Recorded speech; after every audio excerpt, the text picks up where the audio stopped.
I'm going to install this Fan Eliminator Kit.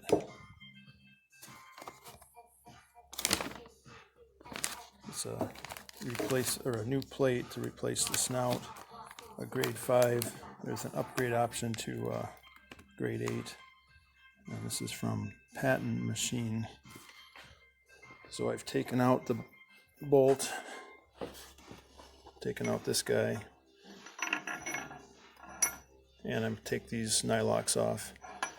And the reason I'm doing this is my electric fan is very close to this snout, so I want to get it out of the way.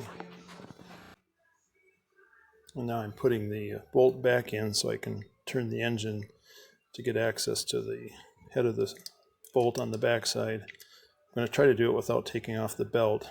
It's probably a mistake because it'll split the pulley, but I'm going to start out like that. Okay, there it is with the snout removed. I think I might get away with not taking the belt off, but still not positive on that. Here's the snout off, and here's the reason why you need the fan limiter. You've got this recess here that has to be like that in order to press the pulley together correctly or hold it. I'm sure you could rig something up, but it was $83, so I treated myself to not having to mess around with it. And here's the fan eliminator. It's got the same edge there and a shorter bolt. Okay, all installed. I went with the acorn nuts because it looks a lot better. They have a flat washer and a lock washer with them. And this is torqued to a measly 60 pounds, I think it was, foot-pounds. I've heard people say it should be 80 or 120, but I went with what they said. And I didn't have to take the belt off. I rotated the crankshaft a little bit as I tightened these, just so it wouldn't pinch. It did seem like it was starting to pinch, but so that worked. And then there's also discussion about maybe I should have a harmonic balancer on here without the fan and its rubber mounts so that you don't get harmonics and end up cracking your crankshaft. I think I'm not going to drive this that much that it's going to be an issue, so I'm probably not going to do that, but nobody's quite sure whether you need to or not. Putting the drive shaft in. So I greased up the sliding part there. New nylocks, and it's careful to get the drive shaft universals in phase. So this guy and this guy are in direct alignment, which if you mark this when you take it apart, you shouldn't have to do that, but of course I didn't mark it. And the one thing that really helps on this entire car, it might be the best tool I ever purchased, was I found a 1/4-inch drive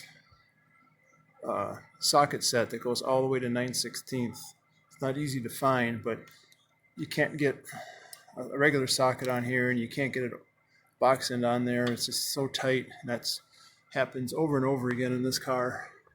So this guy was a great purchase. I highly recommend having a 1/4-inch set that goes up to 9/16. It's easy to get, I think, to half, but beyond that, it's harder to find. But this is what I had found, I think, on Amazon. Here's another place the set is helping me out. I've got to get that grease zerk up in there. And so I can fit the 1/4-inch drive socket up there, and a deep well wouldn't really work because this would slide in too far. But this guy is just perfect with the 1/4-inch drive extension.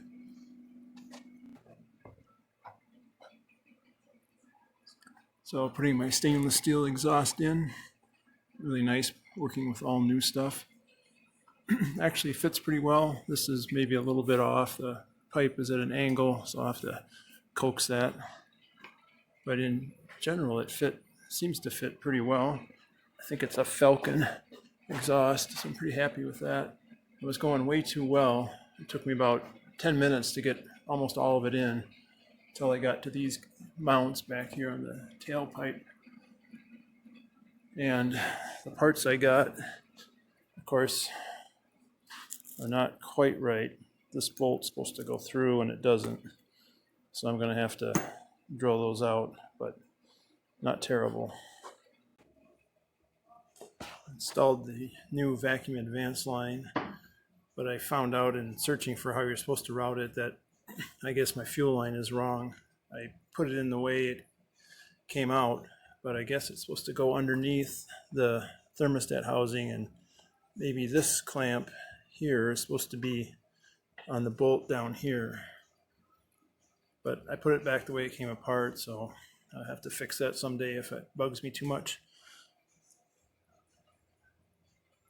I'm not happy with the vac advance line, and so I just tacked it in there for the moment.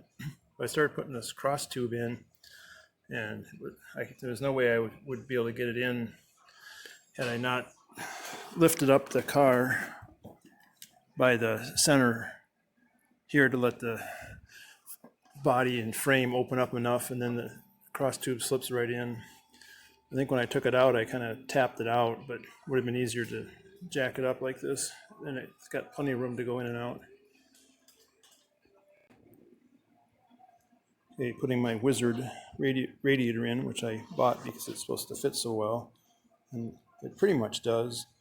The thing I don't like is it leans back, but I think the old one must have done that too, because these brackets that would control that, they're the right, I mean, I didn't change those, so it couldn't have moved.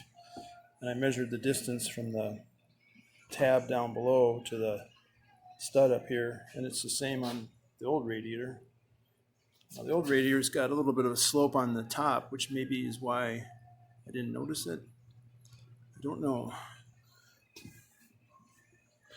The other problem was it was way too low, and that is a little different. If I measure from this tab to the top of the cap here, it's a similar distance, but this one has the tube split on the cap instead of below the cap, or mostly below the cap. So I had to cut this radiator hose, which is not unusual. And it could be maybe that I used a new part here, and maybe this is wrong. So I don't really know, but I had to shim it up. I had to put in 2 radiator pads, plus I put in 3 washers under here. You can't probably see very well. And so I need to get longer bolts because these now are barely grabbing with all the space.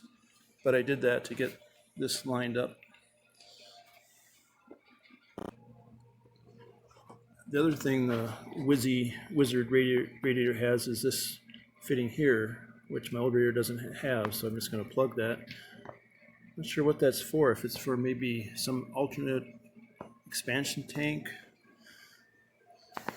Radiator install is complete. It's so close to hitting here. I pulled it forward as far as I could before I tightened these guys. I need new rubber bushings or whatever they call them down in there, but I used to use the old ones for now. Also pulled it on this forward on this side, and again it's extremely close to hitting the horn, so I might have to open up the holes in the horn a little bit and slide it back. Here's my water bottle. I could use a new one. It looked really bad before I spent an hour cleaning it up. And I really like these silicone rubber hoses. They're much nicer, easier to work with, and I guess they won't rot out. I have them here as well, and again they're really nice, a lot easier to put on than the stock hoses. Also here on this bypass hose, no, not bypass, lower radiator downpipe, I guess. And I spent probably half an hour getting this adjusted just right to try and get that pipe to miss the steering down there. It's not easy to do that. There's just almost no extra room. And I did put some zip ties to help pull it over just to make sure it doesn't hit. But these hoses are also easier to get on and off of these pipes, and I don't know. Overall, I like them a lot better. I guess they leak a little coolant, or not really leak, but the coolant or water can evaporate through them. So you have to make sure you check your coolant once a year, which won't be a problem.